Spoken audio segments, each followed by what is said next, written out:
Ito ang hardin ng panalangin.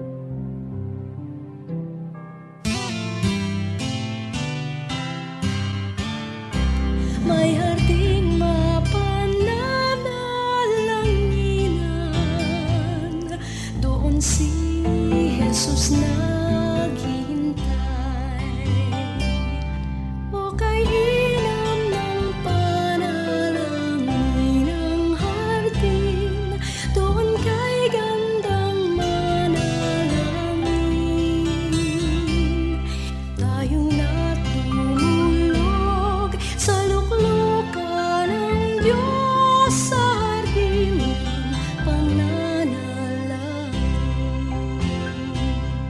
Happy Saturday sa iyo kaagapay, ang bilis ng araw. Praise God dahil nananatili siyang tapat sa kabila ng napakaraming pagsubok. At ngayon ay haharapin muli natin ng isang napakagandang taon ng ating buhay. Magsisimula tayong kasama ang Panginoon. Pastor Ronald Llobrera po ito para sa Hardin ng Panalangin. Tayo po ay broadcasting mula sa taluktok ng One Corporate Center, Ortigas, Pasig. Ako ang inyong hardinero tuwing Biyernes hanggang Linggo sa 702 DZES FEBC Radio TV, Agapay ng Sambayanan. Napapakinggan at napapanood tayo sa Facebook Live at YouTube ng DZES. Ganon din sa 702 DZES app. Nawa ang araw na ito, kaagapay, ay maging puno ng pagpapala at pagkilos ng Diyos.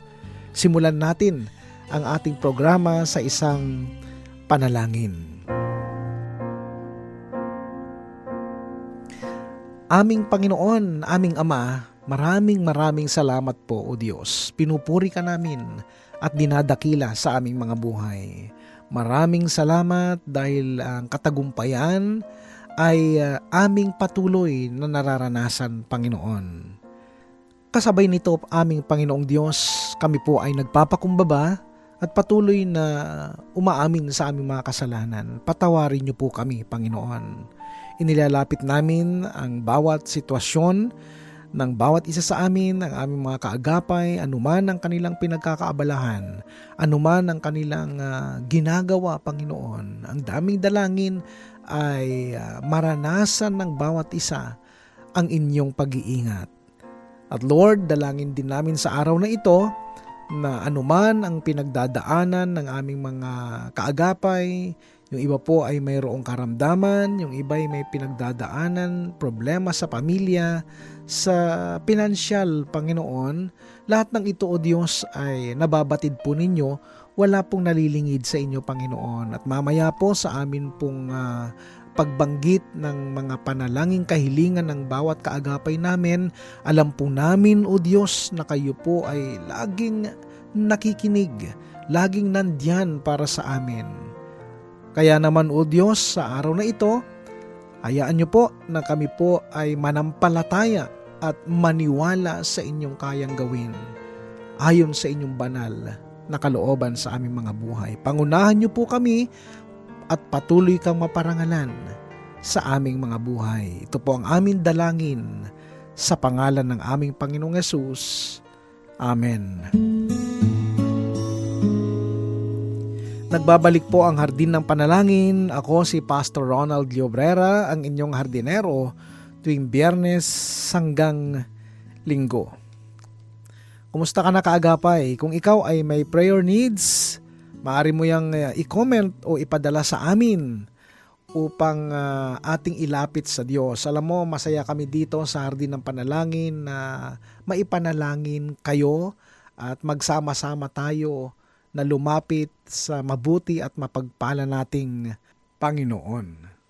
Kung sakali naman kaagapay na mayroon ng katugunan yung inyong mga panalangin kahilingan mula noong mga nakaraan, ay ishare mo rin sa amin para sama-sama tayong magpasalamat sa ating Panginoon at ma-encourage din yung iba na magpadala ng kanilang mga panalangin. May mga pagkakataon din kaagapay na hindi na namin nababasa lahat ang inyong mga ipinapadalang panalangin, kahilingan dito po sa ating comments section. Alam naman po natin na ang Diyos ay walang nalilingid sa Kanya. Kaya niyang abutin ang ating mga panalangin. At alam natin at nananampalataya tayo na sa Kaniyang banal na kalooban ay tutugunin niya ang lahat ng ating mga kahilingan. Sa Diyos ang papuri. At para sa ating pag-aaral ng salita ng Panginoon ngayon, samahan mo ako kaagapay. Tayo ay magbulay-bulay sa salita ng Panginoon. Ang sabi sa 1 Kabanatang 15, talatang 16, ako'y hindi ninyo hinirang, ngunit kayo'y hinirang ko, at aking kayong inihalal, upang kayo'y magsiyaon at magsipagbunga, at upang manatili ang inyong bunga, upang ang anumang inyong hingin sa Ama sa aking pangalan ay maibigay niya sa inyo. The Lord said, "You did not choose me, but I chose you." Para sa anong dahilan?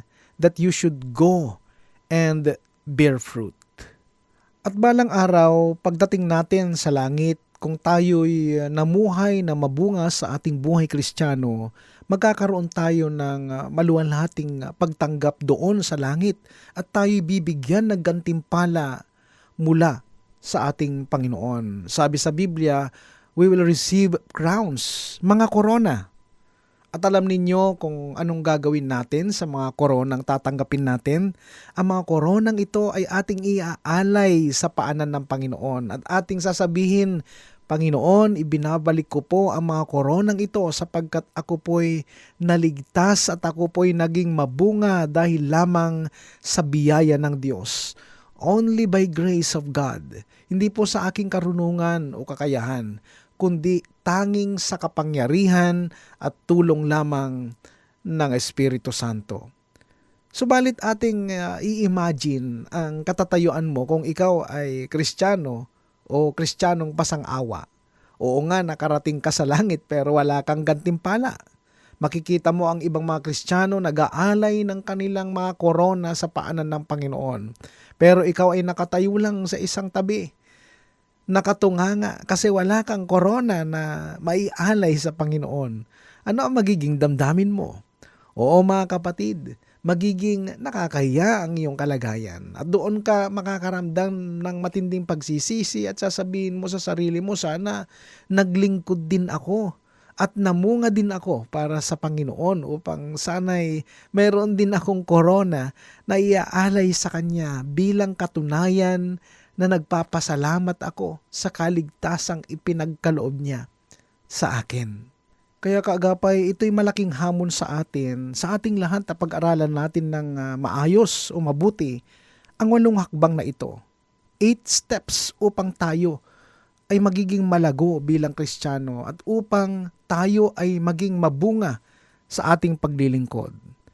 First step, faith o pananampalataya. May 4 na antas ang pananampalataya or faith na dapat nating maabot. Unang antas, pananampalataya para sa kaligtasan. Una sa lahat, tiyakin natin na tayo ay mga totoong Kristiyano at taglay natin ang totoong pananampalataya. Saan nagsisimula ang pananampalataya o ang ating faith? Romans 10:17. So then faith comes by hearing, and hearing by the word of God. Sa Tagalog, kaya nga ang paniniwalay ng gagaling sa pakikinig at ang pakikinig ay sa pamamagitan ng salita ni Kristo. Ano itong Word of God o salita ni Kristo? Ito ay ang gospel o ebanghelyo na dapat nating sampalatayanan. Alam ba ninyo ang pinakaimportanteng nilalaman ng ebanghelyo? 1 Corinthians chapter 15 verses 3 and 4. For I delivered to you first of all that which I also received, that Christ died for our sins according to the Scriptures, and that He was buried, and that He rose again the 3rd day according to the Scriptures. Amen. So, ito ang pinaka-importanting nilalaman ng gospel o ebanghelyo. Si Kristo ay namatay para sa ating kasalanan. Siya inilibing at siya'y muling nabuhay. Upang magkaroon ng kaligtasan ng isang tao, hindi niya kailangang malaman kung ano ang nilalaman ng buong Biblia. Hindi niya kailangang malaman ang mga doktrina ng Biblia. Ang kailangan ng tao para maligtas ay ang simpleng mensahe ng Ebanghelyo na si Kristo ay namatay para sa kanyang kasalanan, na si Kristo ay nalibing at si Kristo ay muling nabuhay.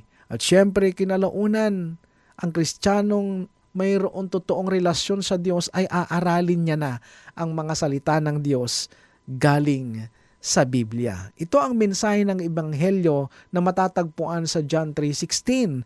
For God so loved the world that He gave His only begotten Son, that whoever believes in Him should not perish, but have everlasting life. Sa Tagalog, sapagkat gayon na lamang ang pagsinta ng Diyos sa sanlibutan na ibinigay niya ang kanyang bugtong na anak, at ang sino mang sa kanya'y sumampalataya ay huwag mapahamak, kundi magkaroon ng buhay na walang hanggan. Amen. Ito lamang ang buod na mensahe na dapat marinig ng isang tao upang maligtas. At kung siya'y sasampalataya at kanyang tatanggapin si Kristo sa kanyang puso bilang tagapagligtas at Panginoon, siya'y magkakaroon ng kapatawaran sa kanyang kasalanan. Pagkakalooban siya ng buhay na walang hanggan. At ang susunod na mga hakbang, siya'y magpapakalalim sa salita ng Diyos sa pamamagitan ng pagbabasa ng banal na kasulatan at ia-apply niya ito sa kanyang buhay sa lahat ng pagkakataon. Purihin ang Panginoon. Kaagapay, ano ang aral na mapupulot natin sa ating pinag-usapan? Ang aral dito ay huwag lumayo sa salita ng Diyos. Ipamuhay ang salita ng Diyos sa lahat ng pagkakataon ng ating buhay. At makita si Kristo sa buhay natin. Ibig sabihin, siya ang mabubuhay para sa atin at tayo ay magtatagumpay hanggang sa kanyang pagbabalik.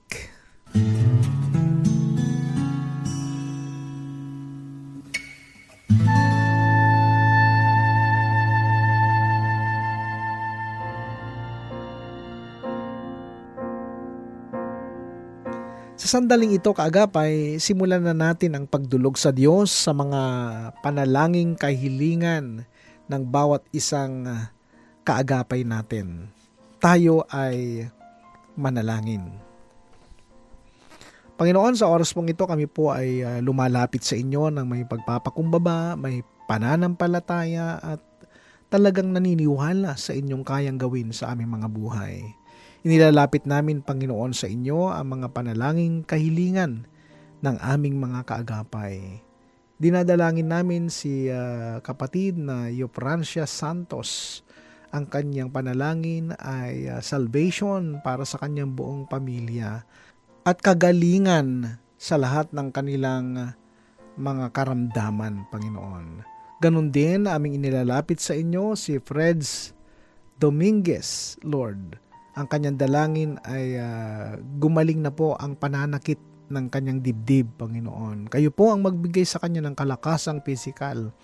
Ang amin din panalangin kay aming kaagapay na si Pastor ni Carlos Cao and Mami Evelyn Magtunaw, ganun din po si Reverend Elma Billones, ang full recovery sa kanilang karamdaman, yung mga nakaraang naranasan nilang stroke, Lord, ay aming dalangin na sa lalong madaling panahon, sila po ay makaranas na ng kagalingan at magkakaroon sila ng kalakasang pisikal, Panginoon, at magagamit nila sa kanilang buhay paglilingkod. Lord, we also pray for Amphi De Leon. Lord, ang kanyang dalangin ay relationship Panginoon, ng kanyang anak sa kanya, at alam namin, Panginoon, na kayo po ang magbibigay sa kanila ng maayos na samahan, Panginoon. Kayo ang mamamagitan, Panginoon, sa kanilang mag-ina. Panginoon, dinadalangin din namin si Darlene Querezo, Panginoon, na ang kanyang panalangin ay para sa kanyang mister na si Chris Querezo, na magbalik loob na po siya sa inyo, Panginoon. Lord, wala pong mahirap sa inyo, walang imposible sa inyo. Patuloy din namin nilalapit si Lodi Espinosa Ladines. Ang kanyang panalangin ay healing mula sa anumang karamdaman na kanya nararanasan sa mga oras na ito. Ganun din, kalakasang pisikal na galing po sa inyo, Panginoon. Lord, amin ding nilalapit si Edchi Diamante. Ang kanyang panalangin, Panginoon, ay patuloy na kagalingan ng kanyang kapatid na si Kenneth. Lord, igawad niyo po ang inyong mayamang biyaya sa aming kapatid na ito at maranasan ang inyong kagalingan. Ganon din kay Ate Glenn, Lord, complete healing and provision for their medication, Panginoon. Ganon din ang physical and spiritual growth, kasama na po ng spiritual strength, Lord, ay kanilang maranasan. Ang panalangin din ng aming kapatid na Violeta Lunar, Panginoon, ay marilis na po yung visa ng kanyang anak na si Mark Ray Mendres, Lord, pati po doon sa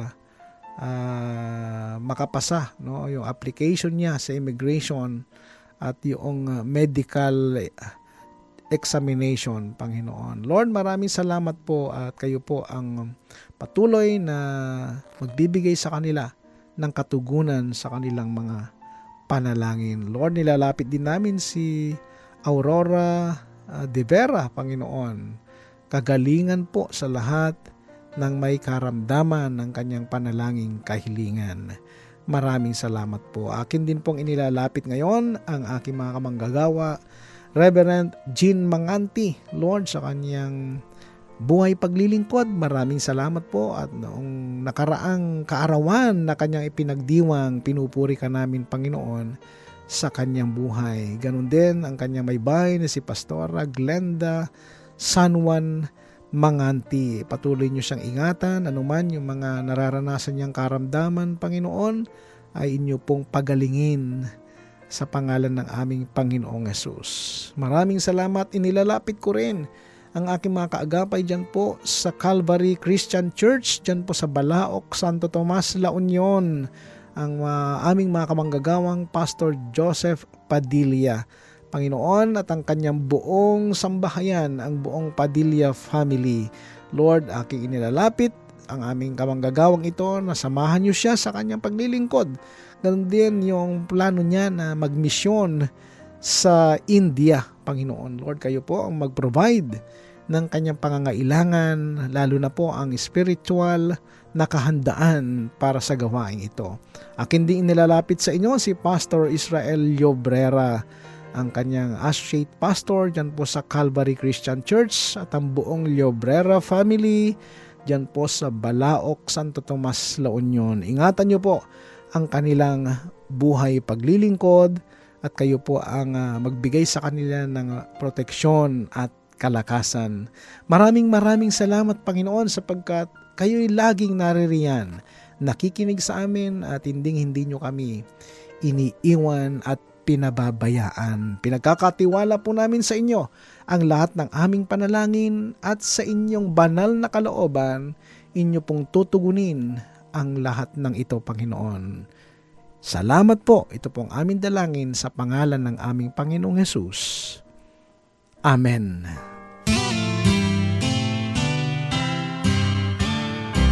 May harding mapananalanginan, doon si Jesus naghihintay.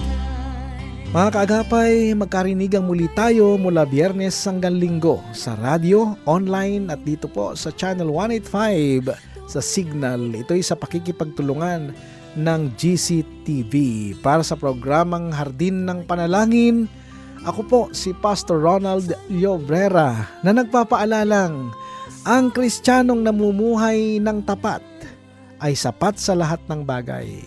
Magtapat tayo sa Diyos at ang Diyos ay hindi magkukulang. Pagpalain ka ng Panginoong Hesus.